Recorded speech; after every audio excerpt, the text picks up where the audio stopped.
Yes, the Headbangers Ball is coming to you from the Donington Monsters of Rock Festival, taking place at Castle Donington in England. Now, the festival is in its 12th year, and 1992 sees the return to a 6-act bill, and also the return of headliners Iron Maiden, who first topped the bill here in 1988. Now, before we meet up with the opening band, the Almighty, here's a bit of an insight into what makes Donington the world's most prestigious rock festival.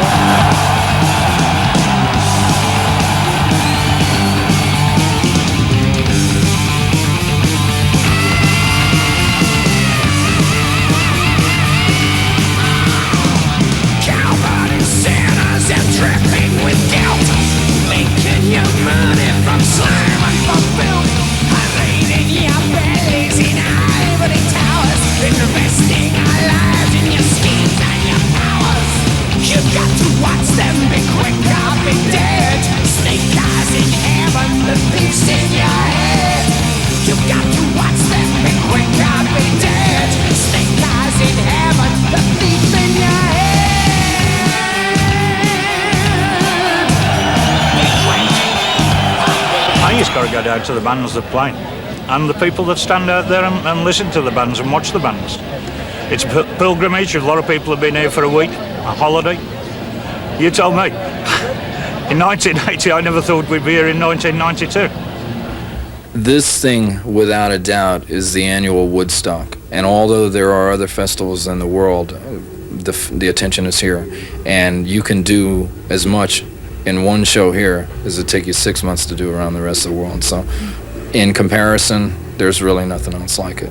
There's a big vibe. I mean, there's this big air of expectation, and it brings the best out of everybody. It brings the best out in the bands. I mean, not just Maiden, but all the other bands on the bill. I mean, I've been driving up in the car today and listening to it live on the radio, and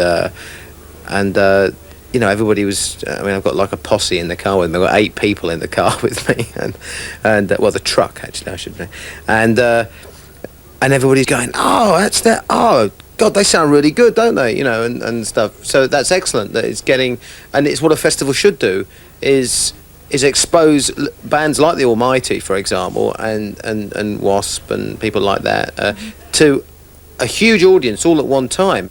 Donington's just the main event of the year in the heavy metal calendar in Britain. Has been now for over 10 years, and despite the fact that it normally rains, it's still the best day out. The whole atmosphere and everything, from the tents, people camping, setting fire to the tents, blowing up the cars, macheting each other, and just general getting drunk. It's just one great day. We couldn't say no, you know, because it means a lot. So yeah, that's why I'm standing here talking to you in the fucking cold. Well, it's just built itself a reputation over the past, I know it's been going for 12 years now. And it's known all over the world, and it's like, people come here no matter what band is playing, just to hang out, drink beer and have a good time. And that's what it's all about. Donington this year, it's actually a strange bill. On paper, it shouldn't, in theory, work, because the Almighty opening, great, terrific British band, come through, build up the fans, amazing band, followed by W.A.S.P, great contrast. You then go to Slayer. Now, Slayer will come out and do what Slayer have always done. Thunder, whose job I don't envy, having to follow Slayer. Then Skid Row having to follow Thunder, again a British band with an album due out on Monday. That should be fun. Skid Row, who will come out and do, because it's a one-off for them, they've been on tour in America, fun. And then Maiden, who are right at the top, having to follow that lot, and in a sense have got everything to prove and everything to lose. Very strange, very interesting, should be fun. Yes, you should realise by now the Headbangers Ball is coming to you from the world-famous Donington Monsters of Rock Festival. And the event's been going 12 years, and over that period it's gained a reputation of either making or breaking up-and-coming new bands. And first up tonight, I'm joined by the band who had the unenviable task of opening the show and making their debut at Donington, and that is British rock band The Almighty. And I'm joined by Ricky and Stump. Hello, Hi. How are you? You always ask me that. I want to know. You were on stage about an hour ago. How did it go? It was unbelievable. Unbelievable. Unbelievable. It's unbelievable. It was. We had expectations of what the show was going to be like. You know, obviously before we did it, but it surpassed that in every way. We played really well. The sound on stage was great. The amount of kids that were getting into it, and you know, I mean, what can you say? It was just unreal. It was brilliant. It was absolutely brilliant. So you had time to enjoy it? We did have time. With too much time. 4 minutes, too much time. Yeah. I mean, we thought that half an hour was going to fly in, but personally myself, once we got into like 3 songs in, kind of settled down. It was really good. Very enjoyable. I mean, making albums is great. Seeing your singles, your albums do well is great. But today just was better than anything. The greatest show on earth. Because you've been coming here as fans for years, so this must be like a fulfillment of a huge ambition. I first came here in like '88, and we just started the Almighty. We were like 4 or 5 months old. And I stood in the mud and watched Guns N' Roses, saw them for the first time, and watched Maiden and Megadeth and all. I thought, oh, what I'd give for the Almighty to play there one day. And 4 years later, we're opening it up, and it's unreal. It's brilliant. Well, congratulations to all of you. Thank you. Now, I will. How are you guys going to spend the rest of the day, if you can actually tell me that? And are there any bands that you're particularly looking forward to seeing? Well, we did a show in Mannheim last Saturday. And the bill was slightly different, but I mean, I love all the bands in the bill, and I think Stompy's a big fan of them too. We watched Slayer last Saturday, who were brilliant. Yeah. I'm really looking forward to seeing Skid Row. I'm really looking forward to seeing Thunder and hearing the new stuff. We saw Maiden last Saturday; they were brilliant. So we're gonna. I mean, it's like we want to see every band. Everything is totally brilliant. People keep interviewing us, so we can't see it. No, we want to see it. It's the greatest bill we could have been on. We're really, really honoured to like open it up and. You know, there's not a band in the bill we don't like. Good. Now you've acquired a new guitarist, Pete Friesen, who used to play with Alice Cooper. He's around here somewhere. What has Pete contributed to the band so far? Nice boots. Yeah. A lot of corny Canadian jokes. He's brilliant. You know, he's come in and he's really into the whole thing, attitude-wise and energy-wise, and you know, it's what we liked before. It was always me stomping Floyd, and Tantrum never really got into the vibe of it. It never felt like 4 people really going for the same goal. Now it is. We hang out together, we party together, you know, and it's just the vibe now. It's just like it was when we first started. It's really exciting, and what can I say? It's great.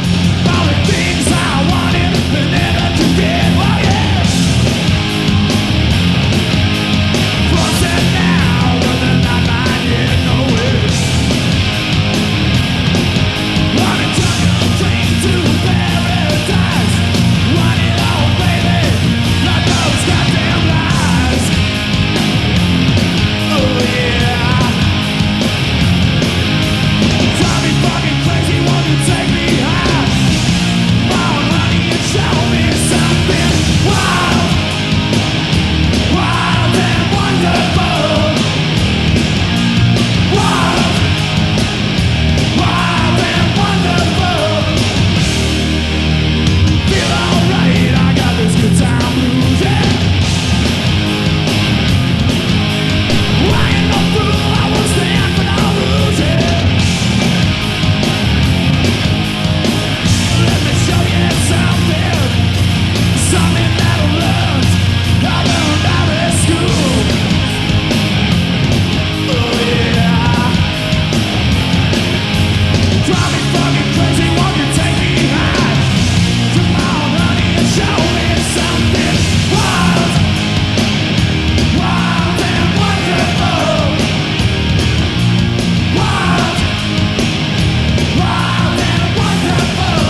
Let's do this together. It's more fun that way.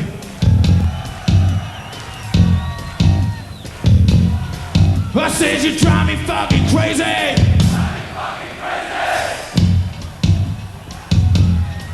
Said you drive me fucking crazy.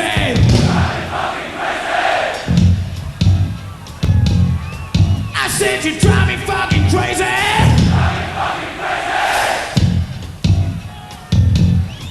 Said you fucking drive me crazy.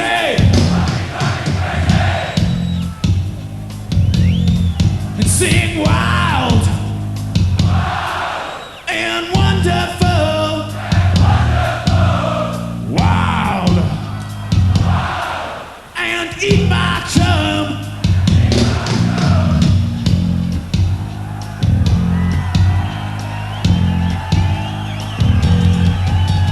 Late at night, light in her haze. Think about her and all the things that she says. Think about sex and sex. Give me some loving, my sweet honey child. Come on and give me some loving. Give me some loving. Give me some loving. Give me some loving. Yeah.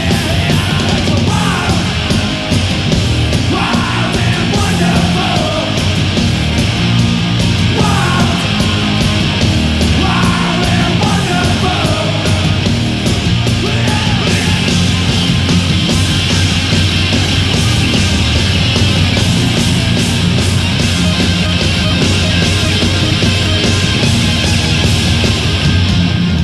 We've got a few more moments to talk to the Almighty, the band opening up this 1992 Donington Monsters of Rock, and as well as Ricky and Stump, who were with me before. In fact, we've got the whole band here because Floyd and Peter here too.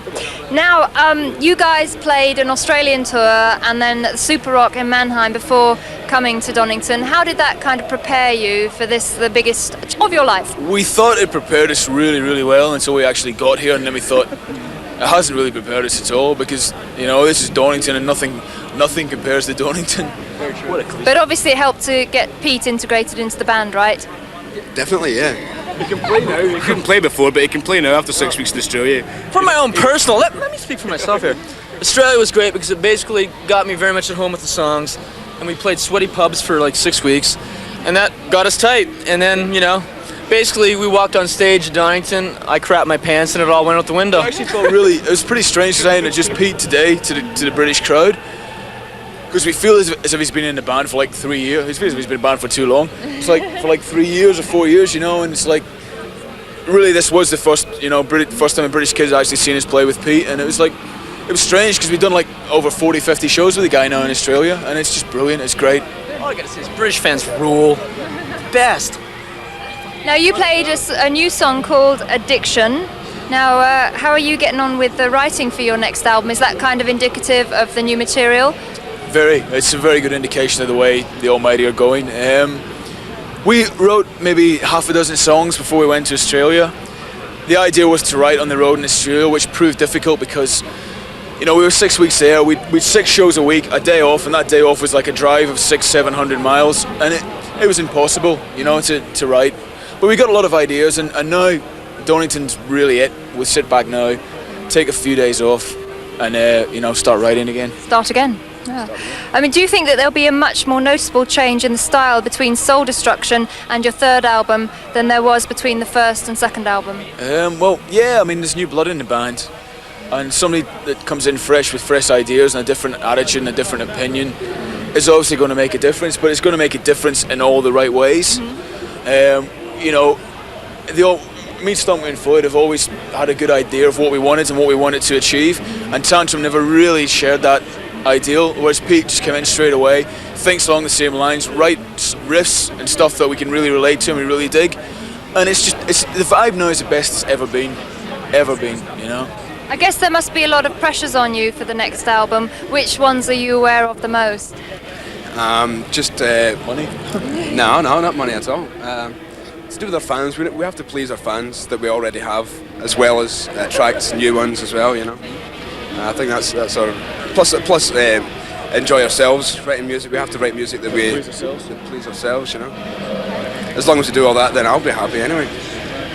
And now that you've played Donington, can you only see as far as the next album, or can you see beyond that as well? Well, I mean, speaking for me personally, that's all I want to see is like I just want to concentrate now on writing the best songs that we can and recording the best album that we can, and then I'll take it from there. You know, obviously, when it comes out next year, we want to go out on the road for as long as possible, and you know, it's great. I feel as if we just started again. But we've had the added advantage of like a huge fan base and like a couple of 100,000 albums behind us, which helps a bit, but you know. Well, congratulations to all of you. That was a totally brilliant debut here at Donington. I know I'm biased, but who cares?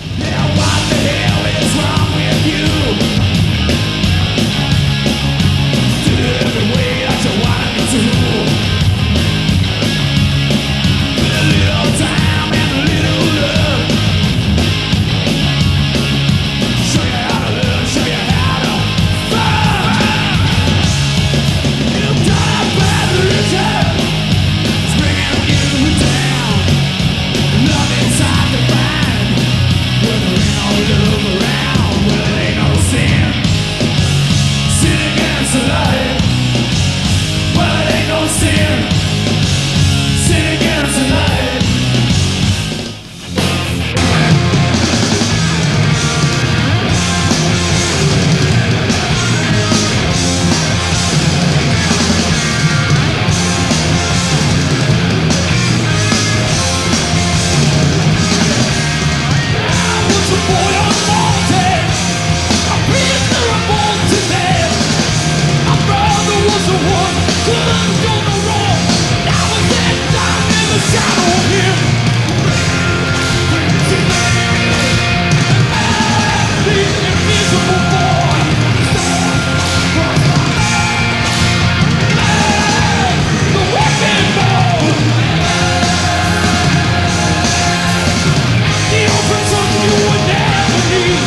and welcome back to Headbangers Ball. Unfortunately, the weather has deteriorated outside, so we've come backstage and it's time to meet the second of our 6 featured Donington bands. And in fact, I'm joined by Blackie Lawless from W.A.S.P, and it's very nice to see you again on Headbangers Ball. Blackie, how are you? Shucks, ma'am, thanks. Now, Just make me blush. straight to the Donington questions. You came off stage about an hour ago, and of course you have played here before, but today I think it's safe to say under very different circumstances. How do you feel about W.A.S.P in 1992? Well, I've played this place twice now. This is the second time, but this is the 4th time I've been here. And somebody asked me, what's it like? You know, I said, have you been here before? I said, I'm getting ready to take one of these trailers and just move into it. Next year I'm going to be out here doing concessions and all that stuff. As far as the band now, my philosophies has changed on life. I mean, I've really changed a lot. And the things that I moved from California to Arizona, and I'm very much into Indian culture now and stuff. And it's changed me as a person, so therefore it's going to change the things that I write about. And I've always been a political radical at heart. And the thing that I think that I do best, I mean, the greatest gift that I have is not the talent to sing or play or whatever, it's to communicate to people. Mm-hmm. And the best thing that I can do is to use that platform that I have to say things. I mean, rock and roll originally was designed to be about anarchy and revolution, and when you see something wrong, you say something about it. And the problem is with most bands now, they're singing about their girlfriend's red high heel shoes, and that don't really make it as far as I'm concerned. A little bit of that goes a long way. Okay, but the stage show is obviously very different this time. Well, we're not near as animated as we once were, because like I said, people before, they were listening with their eyes and not their ears, and if you want people to hear a message, sometimes you got to take it to them direct. Mm-hmm. And that's probably the biggest difference between now and then. Okay. Do you believe that you have as much to prove today or as you did when W.A.S.P debuted here in 1987? No, because I was talking about a change in philosophy, and the only thing I got to prove anything to, only person I have to prove anything to is myself, you know, because if I'm going to be my own worst critic, then probably people will be happy with whatever you do after that, you know. It's like if you're really, really critical with yourself, and I tell you, I've done more to put myself into a grave making this record than any other one I'd ever done before, so as I think about it at the end of the day, I go, you know, is it really that important or not? But one thing I do know is that records are like little time capsules, and they should be the best that they can be, because after they're done, you can't change them, and they're going to be there forever, you know. And it, like, when an artist takes a journey, we all take journeys through life, all humans, but when an artist takes that journey, he leaves his works by the roadside as byproducts of what he was, you know. And when he does that, you should be able to look back at his career and say, that's what he was thinking, that's where he was in his life at that point, and I really think that's what records are for. Mm-hmm. So they should be the best that you can make. Absolutely. I mean, do you feel that there's more pressure on you now that you're the focal point of the band, or is it still important to you that W.A.S.P is seen as a band? W.A.S.P are an idea, and Johnny Rod, who is the bass player, has been with me since '86, so there's more collaboration going on there than people might think. So I don't really feel that calling me a focal point or anything like that is really being honest, number one, or doing justice to the other people that are there. So if that's the way people want to perceive it, that's fine, but that's not the way we see it.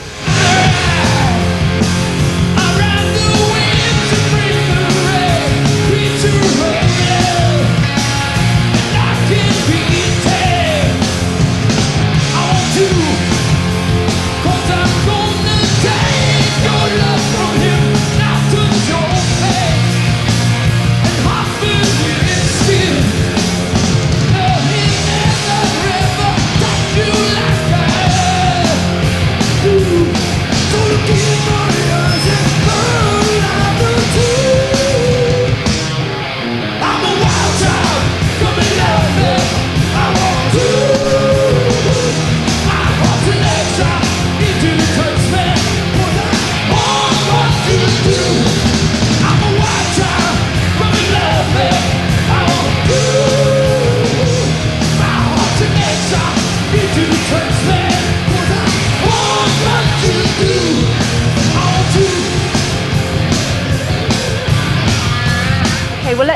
talk some more about the Crimson Idol, because I haven't really had a chance to talk to you in depth about it until now.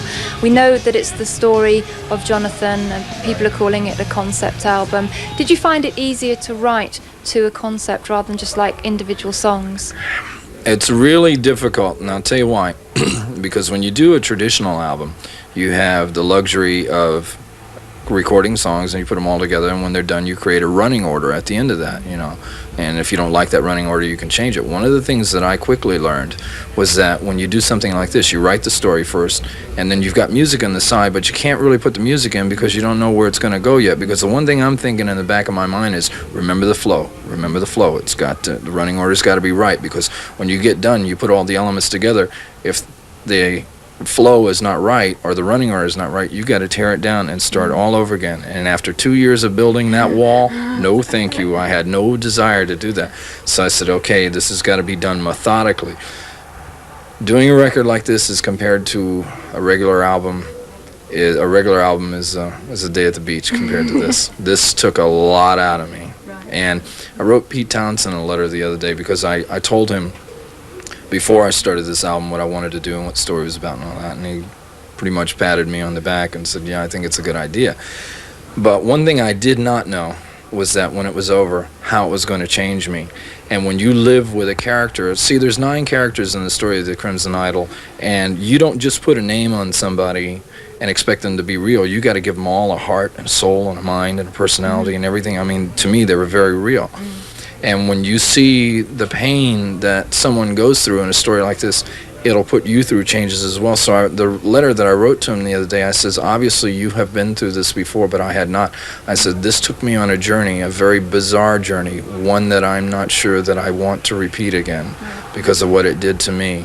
It's like I said, when you deal with a depressing subject day in and day out, and that boy became as real to me as you're sitting here in front of me now, it'll do a number on you.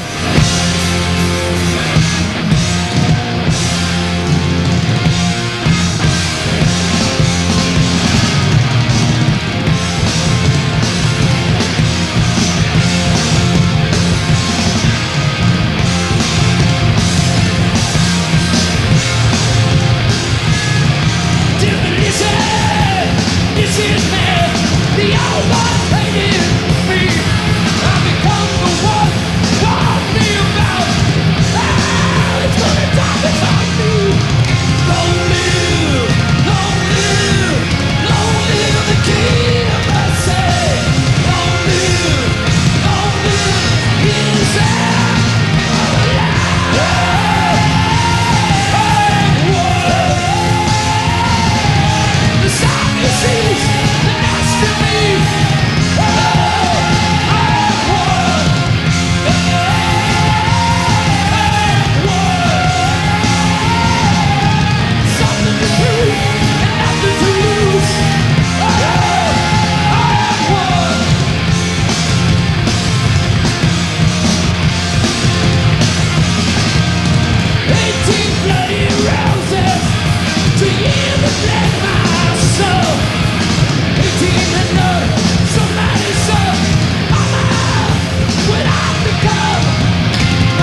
On the album, you played most of the instruments, you produced it yourself, and you took a great deal of time over it, as we were saying. How did you manage to keep your objectivity throughout that? That is the single hardest thing to do, is because when you don't have a sounding board, say another producer or something like that, it's really, really tough. So what you do is, which is one of the reasons it took so long to record it. If I would have known what I know now, I could have recorded the record in less than 6 months.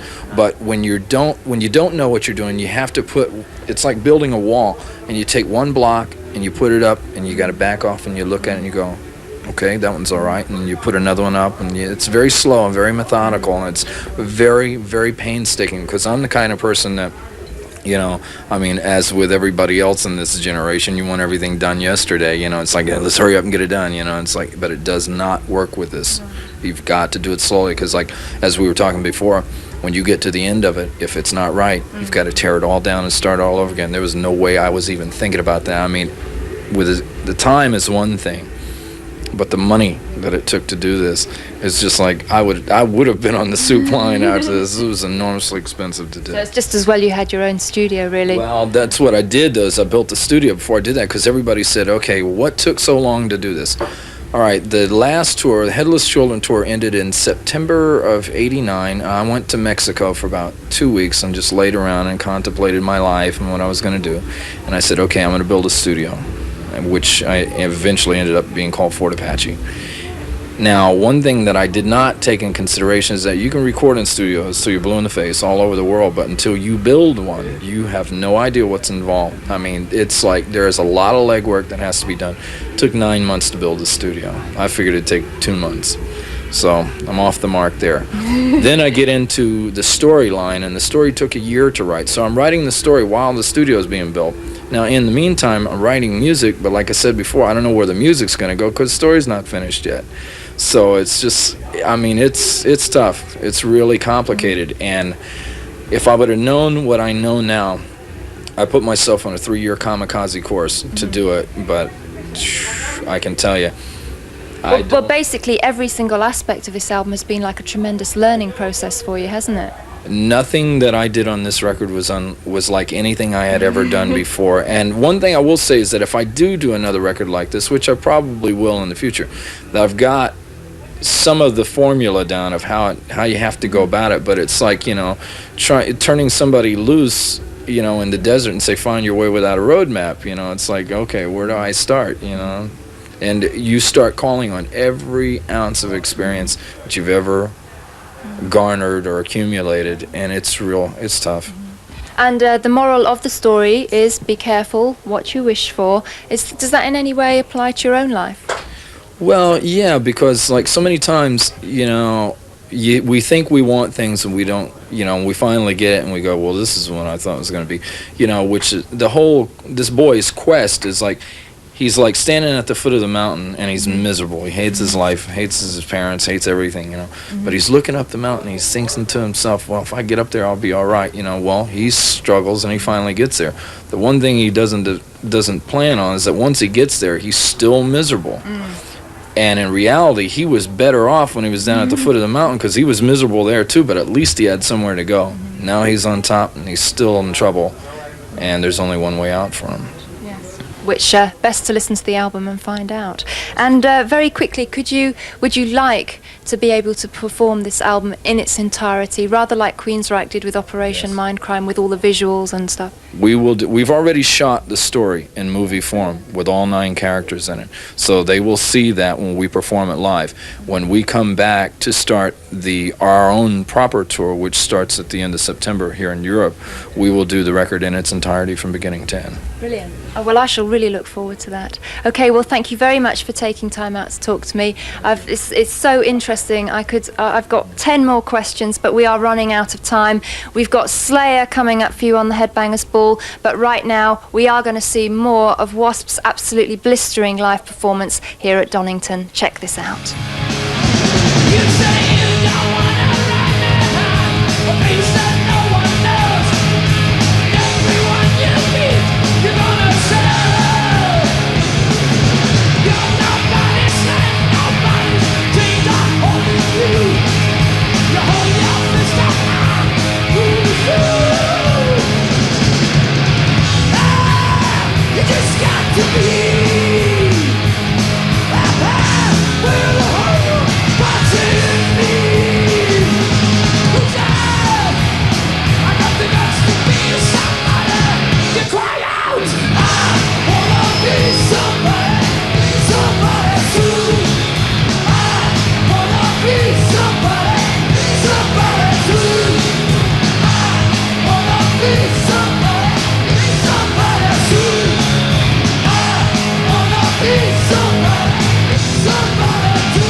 Yes, the Headbangers Ball is rocking backstage at the Donington Monsters of Rock, and a little earlier there you just saw W.A.S.P. We are moving up the bill, all 6 bands featured, and now it's time to meet Slayer. And I'm joined by Kerry and Tom, and it's very nice to welcome you back to the Headbangers Ball. Well, thank you very much. Now, you look as if you've got the right... This is a guide to what you should wear at Donington when it rains. As you can see, Kerry is sporting the latest attire to keep him warm at Donington, and it wasn't very good conditions for you on stage. How did you cope with that? It was great for us. It didn't rain until the last song. So you had a good time? Oh, it was great. Yeah? There you go. Okay, it was great. Now, we thought that you guys were having some time off. You deserved a long holiday, so how come you ended up playing at Donington? That's why, because Donington. We were offered Donington, so we came out of retirement for the year to do Donington and a few other gigs just to warm up for Donington. You know, we did 4 in the States, and we did Mannheim, the Super Rock Show in Mannheim, and Poland, Czechoslovakia, and then this. Yes. Okay. This was awesome. It was. I can vouch for that. Now, we have been celebrating a decade of aggression with Slayer. Now, do you see this as closing that decade or kicking off the next 10 years?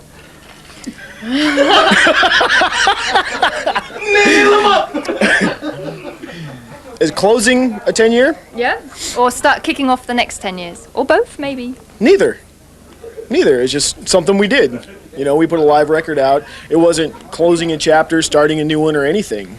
I mean, we just chose time to put a live record out. And that's it. Say something. Hi. Now, I have to point out that you had a new drummer on stage with you, Paul Bostoff, who used to be in Forbidden, I believe. Now, were you pleased with the way Paul performed today? He's like a real powerhouse, isn't he? The whole Castle Donington show was completely awesome. Everything sounded great. Paul was awesome. Tom sang great. Me and Jeff did our stuff. You know, everything clicked. The crowd was into it, and we just ruled the stage. It was great.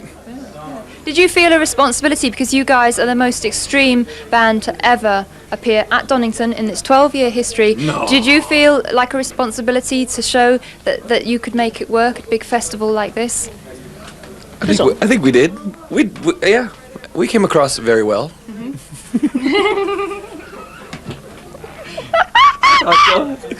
What was that kind of sound? They're giving me the giggles. Look, I think we've been talking about it, and I think the best thing is for you to see it. We are going to see Slayer live on stage at Donington, and it is loud.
Well, in the interim there, I have managed to compose myself. I'm back with Kerry and Tom from Slayer at Donington, you know by now. And I was wondering, how did you tailor your set specifically for Donington? Was it really just like greatest hits type scenario? It was more like we had 45 minutes and we had to pick our best 45, you know. I'll try. we put as many songs as we could get in there, and we only gave Tom 3 chances to talk in between songs, so we could play more tunes. You know, we did no encores. We just rolled songs together. You know, because in that festival situation, we want to play as many tunes as we can. So it's just like full-on, really aggressive, straight ahead. Completely full on. That's what we want. We Balls like out. We like going out there and just going, thanks, good night. You know? All right. How have you translated your live show to a larger outdoor stage and obviously a much broader audience? I mean, how do you maintain that intensity, you know, that you do enjoy in like smaller venues? Doesn't matter if we play in a club, You just do it. 70,000, we do the same thing every show. Yeah, you just do it. You go out and do it. It's okay if I fart. It's rock and roll. So it's really just the same attitude for every show that you Every show play. is the same. You go out there and you just do it and hope that nothing fucks up. So. Would you regard this as one of the biggest challenges of your career so far? It's a show. It's just the biggest show I've ever done. It was awesome. Yeah. Yes. Awesome is the word of the day, I think. Apart from freezing. At least when we played, it was awesome. I didn't see everybody, but when we played, it just raged. Now, as I said earlier, you guys were meant to have some time off. How are you getting on writing the next Slayer album? Well, we're going home tomorrow. We're going home tomorrow, so after 3 weeks, we'll probably start trying, you know, because we had to work Paul in. So writing stuff took like a back seat for a while. I started coming up with things, and then we started working with Paul, and we had to get things right for the tour. You know, now we'll go home and really get into it. I mean, there's a lot of like world events going on, very serious stuff happening in the world. Do you think that's going to influence the next album? Not me, but when he writes, I'm sure it will. Eric. Oh, okay, all right. Okay, so you're going home. No. You're going to start the writing the next album. No. And then. I will. Well, okay, Kerry will. All right, okay. Well, that's all we've got time for. Okay. That's all we've got time for from Slayer. Thank goodness. So I think I better let them get on and party because these guys deserve it. Totally awesome, great show, and there you go. You are going to see more of it now on the Headbangers Ball, and then after the next commercial break, in complete contrast to Slayer, I will be back with Thunder. But here you go with more live Slayer.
don't need any introduction. They're one of the most popular bands on Headbangers Ball at MTV Europe. And I'm joined by Sebastian and Snake as well. So it's lovely to see you again, and congratulations for a great show. Did you have fun? Shucks. Yes, absolutely. I mean, I think you'd have to be dead not to have your heartbeat being pumping by that fucking crowd. Sorry. That's all right. Yeah. We don't mind swearing. Oh, you don't? No. Oh, yeah, this is UK. Okay, UK, let's play ball! Very difficult conditions for you out there because it was really windy and wet, I'm going to do an wasn't it? imitation of somebody. I want you to tell me who this was. Okay.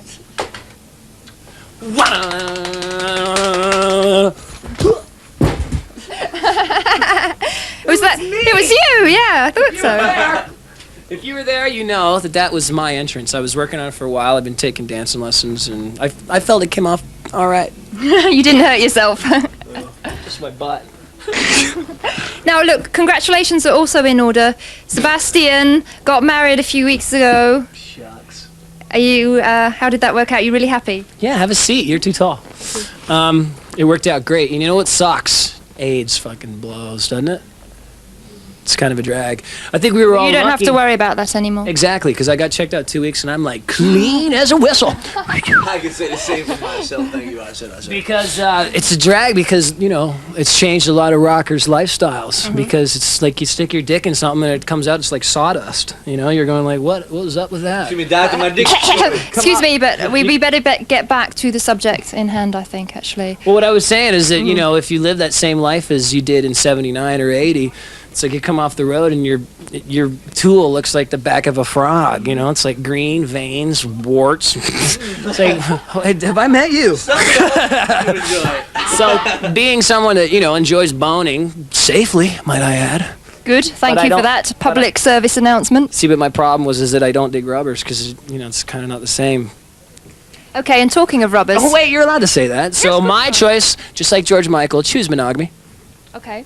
All right. Well, I was wondering, how did Donington compare? This is changing the subject completely. How did Donington compare to when you supported Guns N' Roses at Wembley Stadium last August? It's quite a bit colder. Yes. Snake, would you like to comment on this? Say the least. The Guns N' Roses thing was amazing. I mean, because 80,000 people chanting "Get the fuck out" and you're banned from Wembley for life. Yeah. Is a pretty awesome. Well, good for him. I mean, he's ballsy motherfucker. Excuse me. So to come back to Donington though and be second on the bill because it's such a prestigious event, and with all the great bands that are on it. I mean, Slayer was the first time I saw him and I was blown away. So I was pretty amped when we went on, and just to be a part of the whole thing with Iron Maiden and everything, I was very psyched. So I think everyone had a really good time. It's like the Ice Capades. When you refer to the Ice Capades, are you silence, please. Are you referring to the conditions on the stage being that of ice? Yeah, referring to your gallant maneuvering across the stage. I've been taking dancing lessons, what can I say? Okay, actually, Slayer are particular favourites of yours, aren't they? Yeah, we talked about that last show. Yeah, 'Cause even I got a memory that good. Oh, okay. All right. Now, has Donington always been like a goal for you guys? Absolutely. You know, what I was saying on stage that as of the last like 2 years, heavy metal has been pushed underground again. Like it's like 78 all over, you know? I mean, it takes balls to say you're into heavy metal now, you know? So I think it's good to get the front runner of the band from that age, Iron Maiden, you know? Like fucking, what can I say about the Maiden? Yeah.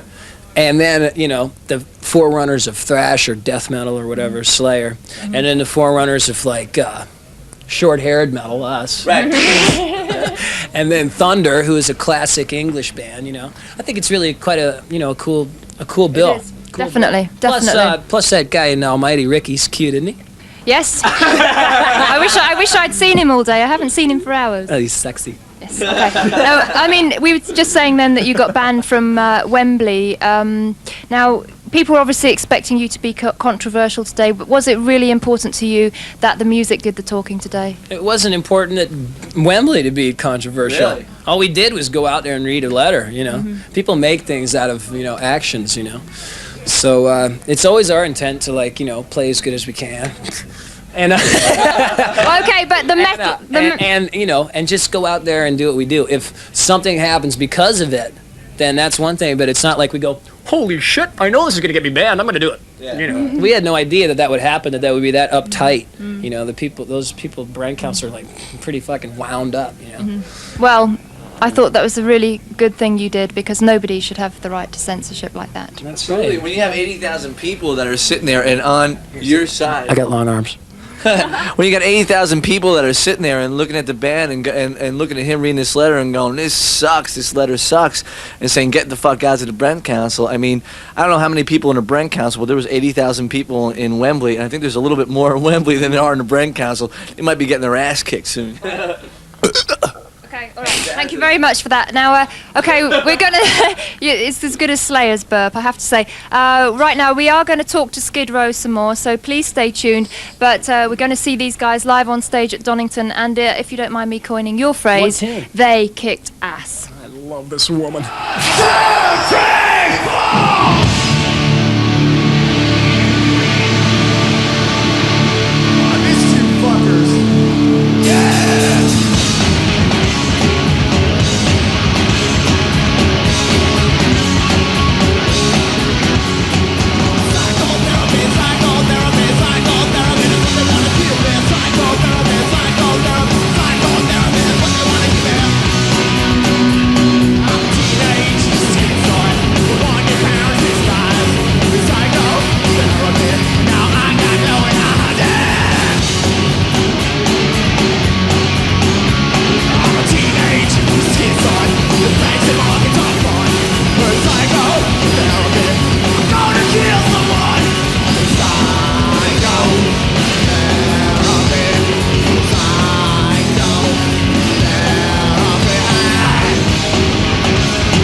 Yes, the Headbangers Ball is rocking backstage at the Donington Monsters of Rock Festival. It's total metal mayhem here. And I'm still with Skid Row, and Sebastian and Snake are with me.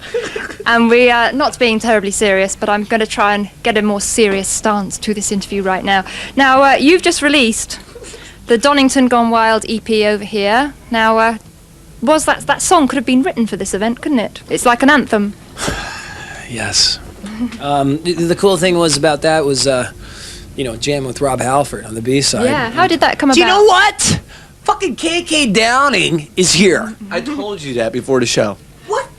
Fuck, man. He hasn't played the song since 1979. Doesn't remember it. I asked him. I bet he does. I asked him. That's fucked. If I would have known he was there, man, I'd have made him fucking play it anyways. That's delivered. That's for you, the home viewer. It was great. It was. Now we good shot. 3D fucking metal mayhem. Now delivering the goods was the one with Rob Halford. Yeah. How did that come about? Came about, basically we were in Phoenix, and Rob had been at the show. He lives in Phoenix now or whatnot. And Sebastian's like, dude, we gotta do fucking delivering the goods. He's like, Rob and me, we're gonna wield it together. And we were like, cool. And there happened to be a 24-track truck there, recording the whole thing. So Just we were happened to be one driving by and said, hey, I might stop in that old Skid Row show in Phoenix. So him and Rob got together and figured it out, what parts they're gonna do and stuff like that. And we just went up and did it, and it was like right off the cuff, like no overdubs or anything, as you can tell by my solo. Which is god awful, I might add. Fuck up. Crap. Anyways, the thing about Rob Halford that you don't realize until you stand on the stage with the man is that the fucking monitors. Listen to the ending of the part where he goes. So you couldn't hear that because it was so high that only dogs could hear that. But when you hear him at the end of that, the friggin' monitors are going. It was like his notes are like piercing right through your fucking skull. It's like a vocal lobotomy listening to that guy. So you got to check that out. Yeah, absolutely. And in the US, you're releasing a 5-track. And the UK. And the UK. Well, Absolutely. oh, good. I'm glad to hear that. Okay. And that's 5-track EP, 5 cover versions. And I have a suspicion that each member of the band chose a song by a group that they were influenced by. Is that right? Absolutely. Because you chose Judas Priest. No, I didn't. You chose. No, I didn't. No? I chose Little Wing by right, Jimi Hendrix. Right. Who chose Priest? Well, that got added. See, there's 5 tunes on it, but Scotty picked play that funky music. You guys don't want to hear me sing that. Well, it's not good. So, well, as it's not on the EP, could you give us a rendition now? Absolutely not. Okay. No, it's not for human consumption. Okay. So yeah, it didn't work out. So we needed another tune. So we put the Priest tune on there. And I guess you chose Kiss. Absolutely. I had to. Yes. Well, I mean, because Gene Simmons was breathing fire up his balls. Choose Kiss Rock. I mean, growing up and stuff, I mean, I was so influenced by Kiss, as most of us in the band were. And we sit here and still talk about stories when we were like, dude, remember when you were 13 years old and you got your Kiss Army fan club stuff in the mail? And you're like, oh, right on. You went to school with your Kiss lunchbox. And I mean, you had Kiss or Rock and Roll Over stickers on your notebook. And I mean, the whole bit. And the Kiss Love Gun, Pop Gun that came out of the record. And I mean, it had such an impact on my life that I was like, I got to remember where I started, you know, like what got me into this whole thing. And I remember being like, I don't know, 9 years old, and my brother buying me Dress to Kill and Kiss Alive. And I put on Dress to Kill, and Come On Love Me came out. I was like, oh man, this is massive. So, I mean. Well, actually, when I did an interview with Kiss recently, they spoke very highly of you guys. No! Did they really? They did. Anyway. Right on. Now, you've been on tour for like 18 months. How do you guys manage to stop getting like burnt out through such constant touring? I'd get more burnt out if I was working at a factory, you know? I mean, I know I never fucking forgot what the whole purpose of this was to do, was just to play music every fucking night. And I don't think that being jaded, there's no problem with that with this band. We're about the most unjaded band you could find. Because we really dig it, you know. I just got the poster from Donington. Fucking, I'm gonna get everybody to sign it and shit. You know, I mean, I really get excited about rock and roll, and it really turns me on. So there's no complaining or being burnt out. I mean, if we are burnt out, we don't realize it. Okay. Our bodies, you know. And it's stuff like this, I mean, it energizes you. I mean, you get the chance to go out and see a bunch of great bands live, and you're like on the side of the stage going, right now, me and him are on the side of the stage during Slayer going, oh, this is fucking heavy, you know? I was like yelling at Rob going, dude, look at that fucking guy, man. Yeah. Angel of Death! Okay, very quickly, we're running out of time. What's your plans now? Go watch Iron Maiden. And then back home, and then... Yeah, back home, and then go to Southeast Asia, Taiwan, Taipei, Bangkok. Around the world. Japan, and then... we're going to some weird places, man. Yeah, Bangkok we're fucking doing 2 nights in Manila. Yeah. It's the Thriller Killer in Manila. Okay, well, we've just about run out of time, but I want to say thank you very much for joining me again on Headbangers Ball. It is a pleasure to have you guys, and what's going on here? And that gives you a hint of what's coming up next, because it is more live performance from Skid Row at Donington. And guess what? I think you should really crank it up. UK, you are the youth! God!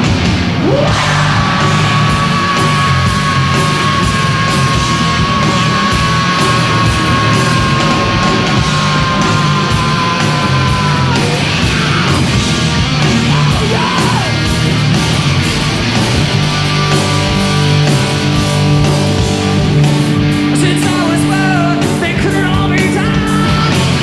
Another mistake here, another burnout here.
Do not adjust your television set.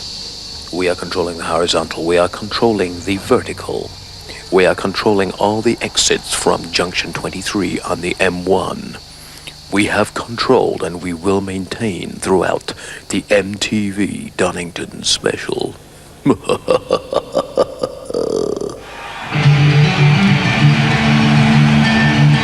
left alone.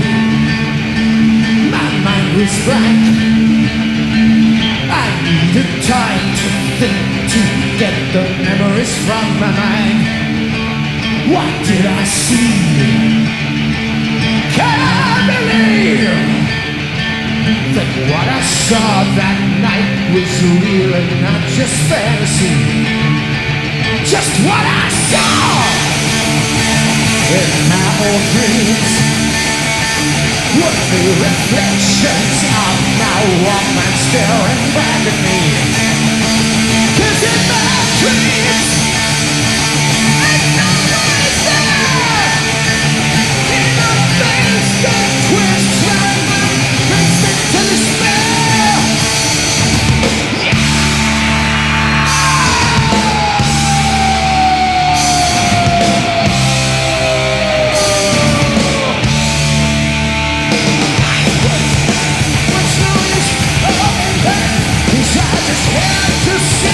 Was someone watching me?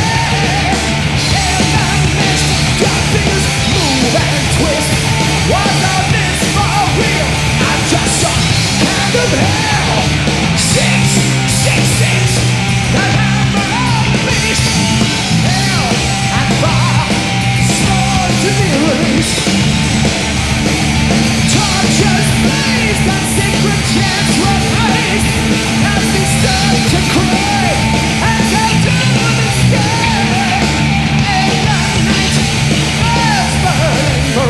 The ritual has begun. Satan's walk, it's not Donington 6. The number of the beast. Sacrifice is going on tonight.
Hi and welcome back to this special Donington Monsters of Rock edition of the Headbangers Ball, and we have reached the climax of tonight's show because it's time to meet headliners Iron Maiden. Who's had a climax? And Who was it? Hey? You had a climax?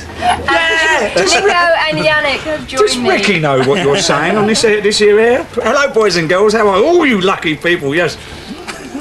It's Jan the man. Hello. I'm still the good-looking one in the band. Ain't that nice to know? Now you guys headlined here in 1988, of course, and do you think that that's going to make today's gig even more challenging than it was 4 years ago? Yeah, I think it's going to be more challenging, yeah. It's perhaps going to be a little different for us because the first time you play somewhere, it's always real nerve-wracking.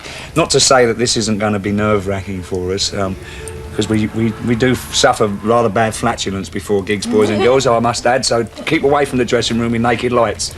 Naked people's all right, but...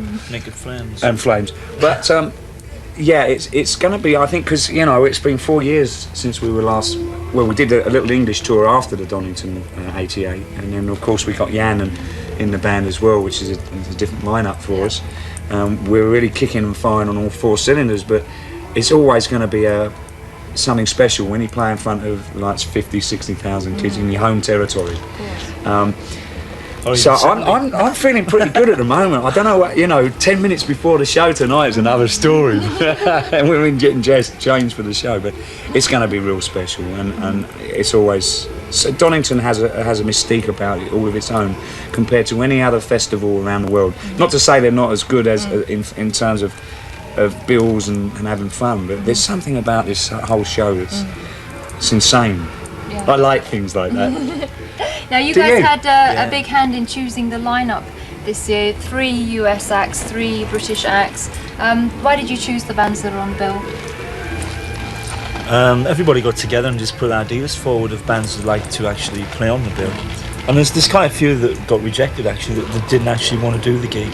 But I think we got quite a good lineup, and we're very pleased about it and very proud of it. And it represents the whole spectrum of Yeah, rock. you've got thrash, you've got rock and roll, you've yeah. got the kind of stuff that Thunder do, which is kind of in the middle, which I think is great. And you've got us doing our thing, which is good too.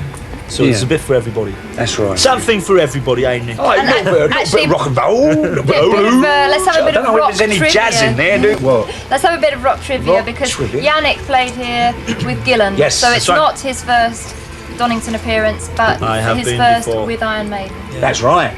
So what are the lucky boys and girls going to win? Answers on a self-stamped address envelope to where? Headbangers Ball. This is all going to be. It's all going to be edited out. They're running a competition, aren't you? No. Oh my God! Oh well, I forgot I said that. Well, if you offer us a prize, we could run one. Okay, Yeah, yeah. go on. What kind of prize? One of your drum yeah. kits, Nick. I will. Yeah. I know you can have my old stage boots. Oh, you don't want them. Nobody wants really? them. Really? I don't want them. That's right. I saw you play at the Super Rock in Germany, and it seems that you're really enjoying the live environment more than ever. You seem to have a really good morale in the band. Is that like kind of the most enjoyable aspect of Maiden for you now? Oh yeah, for me most definitely. I mean, Jan's probably. I love to play live, and that's I think why everybody does it anyhow, to actually play live. Yeah, it's definitely. I mean, it's 2 tours. Excuse me. Sorry. It's 2 tours for Jan. It's his second tour, but I think even from the first one, which we had great fun on as well, when No Prayer for the Dying with Jan. This one is really, from everybody else's point of view as well, not just for what I'm saying, it's the best tour we've ever had. For fun and energy, and we're playing the best we've ever played. And people probably think, you can't be serious, you're really good all the time, right? No. And please. Well, I witnessed you at Really Mannheim, and you were just having such a good time. Yannick and Dave were like sparring with each other. It was just really cool. Fun. You know, to me, that's what a rock and roll gig should be. It should be fun. I think people forgot about that for a while. Yeah. And it's back. We're having good fun. That's right. Now, how on earth did you go about choosing the set for this show? Because you've got so much material, of course, the new album, Fear of the Dark. Well, what we did was, when we went to America and South America, well, we had 2 different shows. We had the American show, because we only usually play, an hour and 35 minutes, an hour 40. And we get to play around an hour 50, 55 to 2 hours, you know, in Europe and everywhere else. So what we did was we kept the same show format that we had in America, and we put in originally 4 songs, didn't we? And we found that we were running a little bit longer than we needed to, so we pulled one of them out and we just added an extra 3 songs.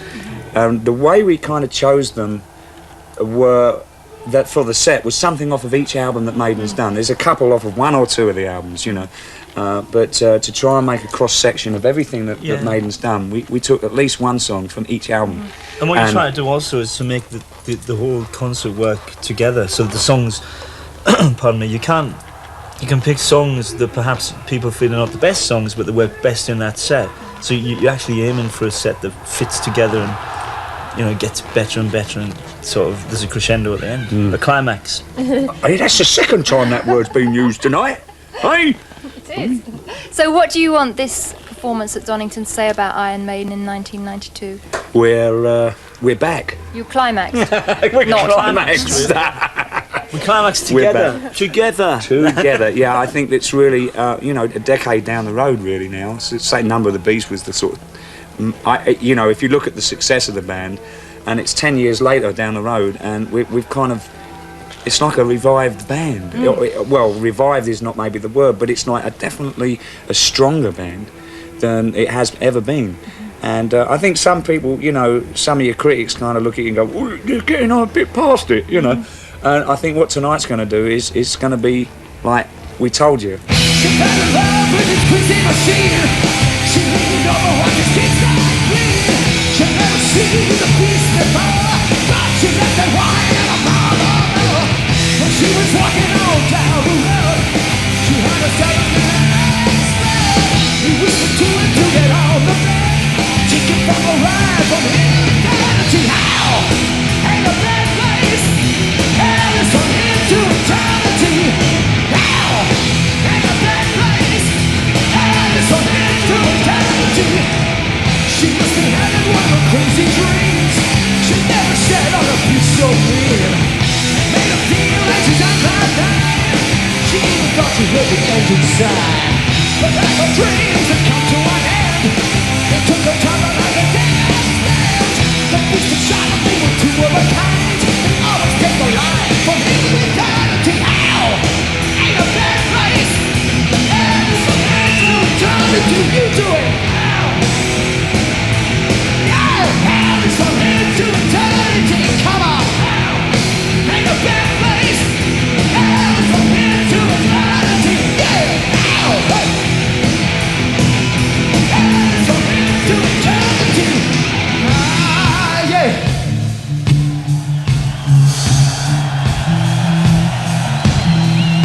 It looks pretty fucking special out there tonight to me, Donington, yeah! Alright, let me see everybody's hands out there. Whoa! Alright.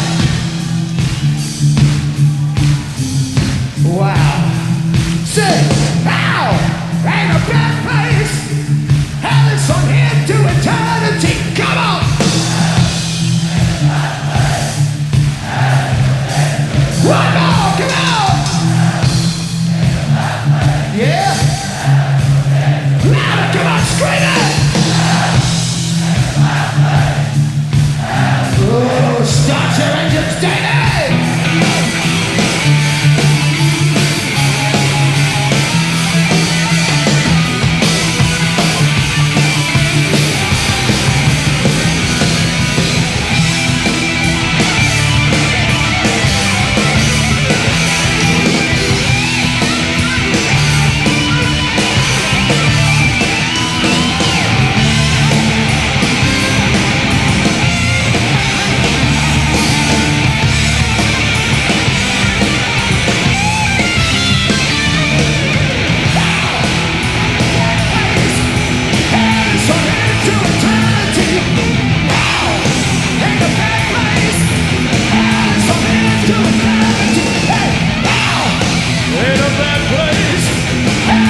we know that Yannick contributed a tremendous amount towards the morale of the band when he first joined, but that's obviously had like a follow-on effect on the album as well, hasn't it? Yes, I mean it's one of those things that happens naturally, really, if somebody vibes everybody up, and also a lot of the material that he wrote, I think, added an extra little bit of spark to everything, and it's not just on this album. I think it kind of goes across all the material, like when we play it live too. Like the old songs get sort of a kick up the arse from it, Yeah. Well, I saw you guys on stage at the Super Rock in Germany, and you just seem to be having just such a good time, just like really enjoying it. So would you say your morale's at like a really high point at the moment? Yeah, I'd say that it's, I mean, we're just enjoying it, and I think it's probably the best tour we've done so far, really, as far as like the enjoyment and playing and everything else. It's just really, I don't know, it just seems to be gelling really well. It's getting better all the time. I mean, we've been out for a couple of months now touring, and every night it's just getting better and better. Great. Okay. The last LP had like a very live feel production-wise, but for Fear of the Dark, it seems to be sort of much more produced. Why did you change tack there? I think really because we wanted to get a bigger drum sound and all that, and we weren't really that happy with the drum sound on the last album. Although it's very live sounding, and that is pretty much Nico's live sound, I suppose, because he likes to tune it very tight. But we just decided to go for a much bigger, fatter drum sound, and it just makes everything sound bigger. You take my life, but I'll take yours too. You fight the risk, but I'll run it through. So when you're waiting for the next attack, you better stand. There's no time to break.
There are two songs that I'd like to highlight on the album that I felt were very different for Iron Maiden. Weekend Warrior seems to be lyrically very different, and Wasting Love musically very different. Could you perhaps talk a little bit about those two songs and what inspired them? Yeah, Weekend Warrior, I mean, I wrote the lyrics to that. It was just really about football hooligans or the lack of them these days. But it was also just saying about the different social pressure you get when you're in some sort of group or gang or whatever, even from like really young.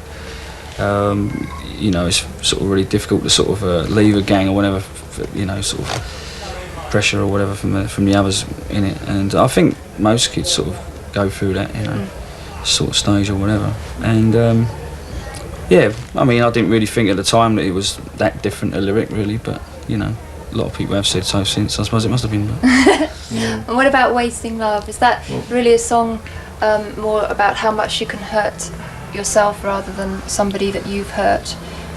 Or both, actually, because there's so much. I mean, because when I was sort of from about 21 to whatever, you know, I spent an awful lot of time pursuing women, and because I'm in this particular job, you know, in most cases it wasn't particularly difficult, and having found somebody that I'm very happy with now just made me realise what an awful waste of time the whole thing was. Right. And that there was so much more you could have been doing, and there was so much of your life was involved in this sort of frantic pursuit of people who didn't really care who you were. They were just going to bed with you because, you know, it was another notch on their gun the same way as another notch on yours, you know. And so this idea that you know, and this idea that you could change, you did actually have the ability to change it. You weren't completely helpless, you know. It wasn't this idea that, you know, it's just something I've got to do because a man's got to do what a man's got to do. It's absolute crap, you know. You can change it, and you actually end up happier as a result of it. And that's what Wasting Love's all about. I wanted to make the song kind of melancholy, but not gloomy, you know. Because, you know, that was the vibe I wanted to do with it. So that hence there's some really pretty bits in it, as well as some quite sort of moody bits.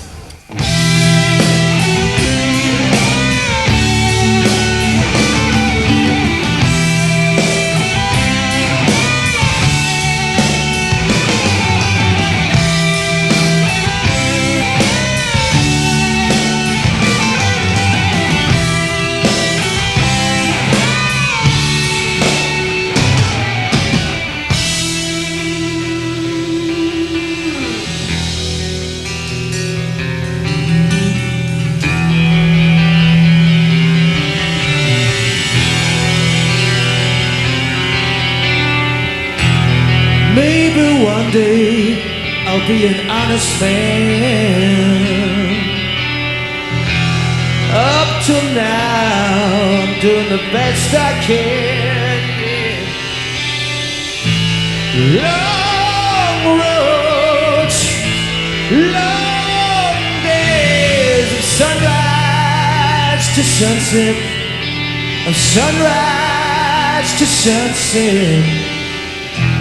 You dream on, brothers, while you can. You dream on, sister, I hope you find the one. All of our lives covered up quickly by the tides of time. Your days full of emptiness. Spend your years full of loneliness. Wasting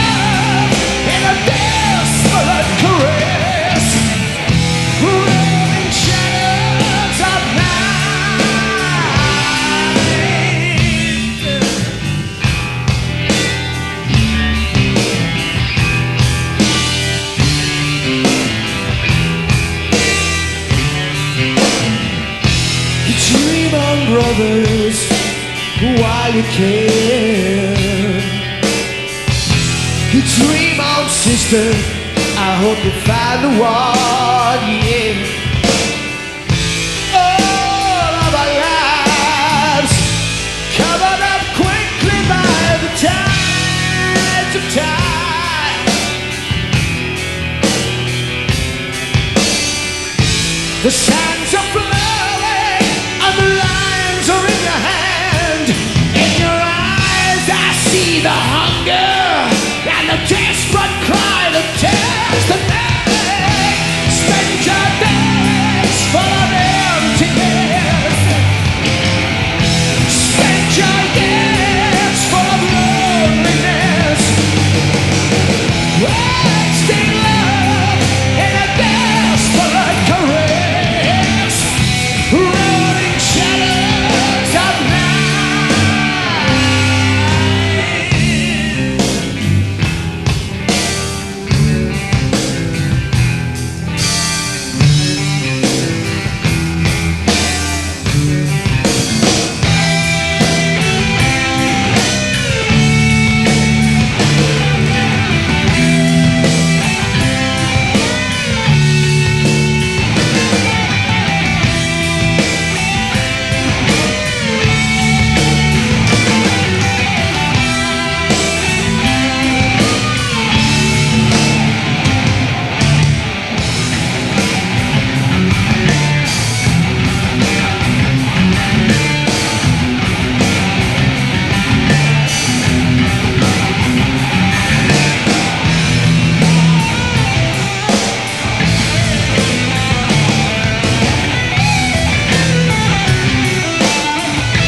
Okay, with Iron Maiden in the background, that's just about it for this special Donington Monsters of Rock edition of the Headbangers Ball. We've been coming here every year for the last 4 years and it just seems to get bigger and better. I hope you agree. I hope you enjoyed the live performances and the interviews, and I've certainly enjoyed being here. Now next week I'm going to be back in the studio. We've got loads of brand new videos for you, loads of new album releases to talk about, so I hope you'll join me there. But for now, this is Vanessa Warwick signing off from Donington Monsters of Rock, and I'll see you next week. Bye bye.